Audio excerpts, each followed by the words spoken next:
ఇక ఏ వైద్య కళాశాలైనా ఫీజు ఎంతో ముందే చెప్పాలి. ఇక ఎన్ఎంసీ నేషనల్ మెడికల్ కౌన్సిల్ ఒకటువంటి ప్రత్యేకమైన సంస్థ ఉన్నది కాబట్టి ఈ మెడికల్ కాలేజీలకు ఆదేశాలు జారీ చేసి ముందస్తుగానే ఆ ఫీజు అనౌన్స్ చేయాలి. దాంతోపాటుగా సీట్ లేకపోతే క్యాన్సిల్ అవుతుంది, మీరు అట్లా సీటు పెట్టుకునే అవసరం కూడా లేదంటే కూడా వాళ్ళు చెప్పడం జరిగింది. అంటే మీరు మీ కాలేజీలో పీజీ కోసం ఎంత ఫీజు మీరు ఏర్పాటు చేస్తున్నారో, ఎంత ఫీజు అనౌన్స్ చేస్తున్నారో ఆ ఫీజుకు సంబంధించి ముందస్తుగానే ప్రజలకు తెలియజేయాలి. లేకపోతే ఎన్ఎంసీ కూడా నేషనల్ మెడికల్ కౌన్సిల్ కూడా చెప్పాల్సిందే అన్నట్టుగా ఎన్ఎంసీ ఆదేశాలు జారీ చేసింది. అయితే ఇట్లనే ఏముండాలంటే సేమ్ ఇదే తరహాలో ప్రైవేట్ కాలేజీలలో, బీటెక్ కాలేజీలలో, ఇంజనీరింగ్ కాలేజీలలో, తర్వాత బీఈడి కాలేజీలలో ఏం చేయాలి అంటే నియంత్రణ పెట్టే రకంగా వాటి ప్రత్యేక సంస్థ ఏం లేదు. సో రాష్ట్ర ప్రభుత్వం ఒక నియంత్రణ ప్రారంభించాలి. ఏమని, మీరు ఎంత మేనేజ్మెంట్ కోటాలో ఫీజు తీసుకుంటున్నారు, ఇంటర్మీడియట్ కాలేజ్ నుంచి మొదలుకుంటే ప్రతి దాంట్లో, ప్రైవేట్ ఎడ్యుకేషనల్ ఇన్స్టిట్యూషన్ ప్రతి దాంట్లో ఇక్కడ ఎన్ఎంసీ అనేది ప్రత్యేకంగా నేషనల్ మెడికల్ కౌన్సిల్ ఉంది కాబట్టి ఇక్కడ నిబంధనలు జారీ చేసి వాళ్ళు ఈ రకంగా ఉంటేనే మీకు సీట్ ఇస్తాం, లేకపోతే మేము అంత చూస్తాం అన్నట్టుగా వాళ్ళు ఆదేశాలు జారీ చేశారు. మరి వాట్ అబౌట్ ప్రైవేట్ కాలేజ్ సంగతి ఏంటది? ప్రైవేట్ కాలేజ్ స్కూల్స్లో పోతే హైదరాబాద్ చుట్టుపక్కల ప్రాంతాలలో ఎవరైనా మధ్యతరగతి కుటుంబీకులు ఇక్కడికి వచ్చి స్థిరపడి ఆటో నడుపుకొని కూలి పని చేసో, నాలి పని చేసో, ఇంకేదో పని చేసి ఇక్కడ బతుకుదాం అనుకుని వచ్చిన వాళ్ళకి పిల్లగాళ్ళని చదివిద్దాం అనుకుంటే ఎల్కేజీకి 50,000, యూకేజీకి ₹1,00,000, 10th క్లాస్ అయితే 2 లక్షలు. ఇది ఆ ఫీజు. మరి ఏముంటుందయ్యా అంటే ఆర్టిఫిషియల్ చదువులు, బుక్కిష్ నాలెడ్జ్ అంటే బట్టి నేచర్ తప్ప కొత్తగా ఏం లేదు. సో రాష్ట్ర ప్రభుత్వం ప్రజలకి ఊరటనిచ్చేందుకు ఒక దిశగా ఏం చేయాలి, ప్రభుత్వ బళ్ళనే ఆధునీకరించాలి. డిజిటల్ క్లాసెస్ అని చెప్పి కేవలం సిద్దిపేటలో, గజ్వేల్లో, సిరిసిల్లో పరిమితమైనటువంటి ఈ డిజిటల్ క్లాసెస్ విధానాన్ని, ఈ ఆధునీకరణ పనుల్ని క్షేత్రస్థాయిలో ప్రతి గ్రామ పంచాయతీ పరిధిలో ఉన్నటువంటి ప్రభుత్వ స్కూల్స్లలో ఇంప్లిమెంట్ చేయాలి.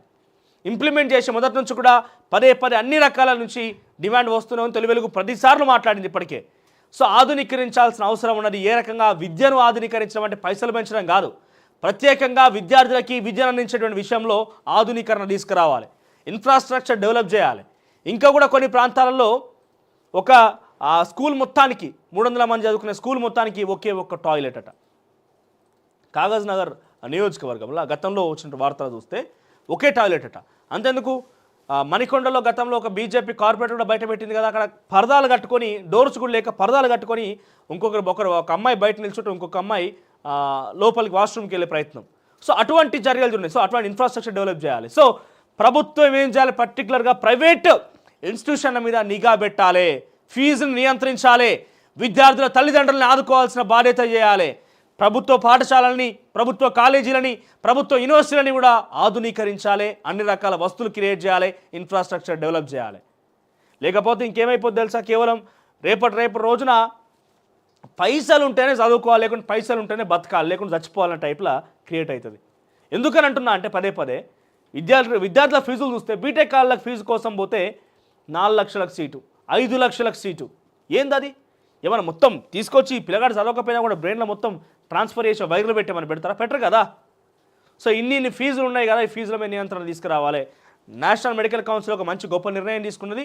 ఆన్లైన్లోనే కౌన్సిలింగ్, ఆన్లైన్లోనే పోస్ట్ గ్రాడ్యుయేషన్ ప్రవేశాలకు సంబంధించి పూర్తి ప్రక్రియ ఆన్లైన్లో ఉంటుంది. మేనేజ్మెంట్ కోటాకు సంబంధించి సీటు లెక్క అప్పుడే ఆ సీట్ లెక్కలోకి వస్తుందట, ఫీజు ఎంతో ముందే చెప్తేనే లెక్కలోకి వస్తుందట. సో ఈ ప్రక్రియని రాష్ట్ర ప్రభుత్వం ప్రైవేటు విద్యా సంస్థలన్నింటి కూడా వర్తించేలాగా చూడాలి. ప్రైవేటు విద్యా సంస్థలన్నింటి కూడా కంట్రోల్కి తీసుకొచ్చేది. ఇప్పుడు విద్యాశాఖ మంత్రిగా ప్రత్యేకంగా ఎవరు లేరు కాబట్టి నేరుగా ముఖ్యమంత్రి గారి దగ్గర ఆ శాఖ ఉన్నది. సో రేవంత్ రెడ్డి గారికి విన్నవించుకునేది ఏంటంటే డెఫినెట్గా ప్రైవేటు పాఠశాలలు, ప్రైవేట్ కాలేజీలు, ప్రైవేట్ యూనివర్సిటీల మీద నియంత్రణ విధించాలి. మీరు ఏ రకంగా అయితే ప్రైవేట్ యూనివర్సిటీ రిజర్వేషన్ పెడతా అంటున్నారో, ఒక నియంత్రణ, ఒక నిఘా వేస్తున్నారో, ఆ రకంగానే క్షేత్రస్థాయిలో ఉన్నటువంటి ఇంటర్మీడియట్ కాలేజీలు, స్కూల్స్, తర్వాత అన్నిటి మీద కూడా నిఘా వేసి నియంత్రణ, మీరు ఎంత ఫీజు తీసుకుంటారో ఫస్ట్ ప్రభుత్వానికి చెప్పాలి. మీ ఆ ఫీజుకు తగ్గట్టుగా ఒకవేళ ₹1,00,000 ఫీజు అంటే ₹1,00,000 ఫీజులో దేనికి ఎంత, ఒక ₹1,00,000 ఫీజు ఉందంటే ₹1,00,000 ఏ ఫీజుకు దేనికి ఎంత, ప్రత్యేక వెబ్సైట్ని రూపొందించి పబ్లిక్ డొమైన్లో పెట్టాలి. ఈ ఫీజు సంబంధించి పబ్లిక్ డొమైన్లో పెట్టాలి. ప్రైవేట్ సంస్థలకు సంబంధించినటువంటి ఈ కాలేజీల ఫీజు, స్కూల్స్ ఫీజు అంతా కూడా పబ్లిక్ డొమైన్లో పబ్లిష్ చేయాల్సిన అవసరం ఉంది. ఇంకా ఇది ఒకవేళ ప్రైవేట్ విద్యలకు ఎందుకు, ప్రభుత్వమే ఉన్నది కదా, ప్రభుత్వ పాఠశాలలు ఉన్నాయి కదా అంటే ప్రభుత్వ పాఠశాలలో పరిస్థితి బాగాలేకనే విద్యార్థులు కూడా ఉన్నత చదువు కోసం ప్రైవేట్ పరం చూస్తున్నారు, ప్రైవేట్ దిక్కు చూస్తున్నారు. సో ప్రభుత్వ పాఠశాలల దిక్కు ప్రజలు చూడాలి, గ్రామీణ స్థాయిలో కూడా ప్రజలు వెళ్ళాలంటే మీరు ప్రభుత్వ పాఠశాలని ఆధునీకరించాలి. ఇంకా కూడా పాతకాలంలో ప్రభుత్వ పాఠశాలలు ప్రారంభించినప్పటి గోడలే, అవే బిల్డింగులు, అవే పెచ్చులు, అవే అంత కథ ఉన్నది. బింకగూడ చాలిగా కొన్ని గ్రామ పంచాయతీ అంతెందుకు, మన పటాన్చెరు నియోజకవర్గంలో ఒక స్కూల్ ఇష్యూలో మనం బయటికి పోయినాం కదా, ఆడ పోయి చూస్తే అక్కడ బయట పిల్లలందరూ కూడా మీ డార్మిటరీ బాగుంటుందా, మీ హాస్టల్ గదులు బాగుంటాయా అంటే ఉంటుందన్న బాగానే ఉంటుంది, కింద చేపలు పరుచుకొని ఆడికిడికి పడుకుంటాం అందరం అంటున్నారు. అదా ప్రభుత్వ పాఠశాల మీరు చేయాల్సింది. కార్పొరేటర్ దగ్గరికి ఎందుకు పోతారంటే అలా కొడుకును చాలా చక్కగా చూసుకుంటారని పోతారు, వాళ్ళు ఫీజు దండుకుంటారు అనుకోండి. బేసిక్గా అది బేసిక్ ప్రాబ్లమే. కానీ ఏం చేయాలి, అందరూ కూడా ఆధునీకరించడం అంటే డార్మిటరీ మంచిగా చేసుకోవాలి, కిచెన్ బాగుండాలి, హైఫైగా మెయింటైన్ చేయాలి, ఒక గ్రౌండ్ ఏర్పాటు చేసుకోవాలి. అన్ని రకాలుగా విద్యార్థిని ఆకర్షితం చేసినప్పుడే విద్యార్థులైనా కూడా పోయి చదువుకోవడానికి వాళ్ళు ముందుకు వస్తారు, తల్లిదండ్రులు కూడా ప్రోత్సహిస్తారు.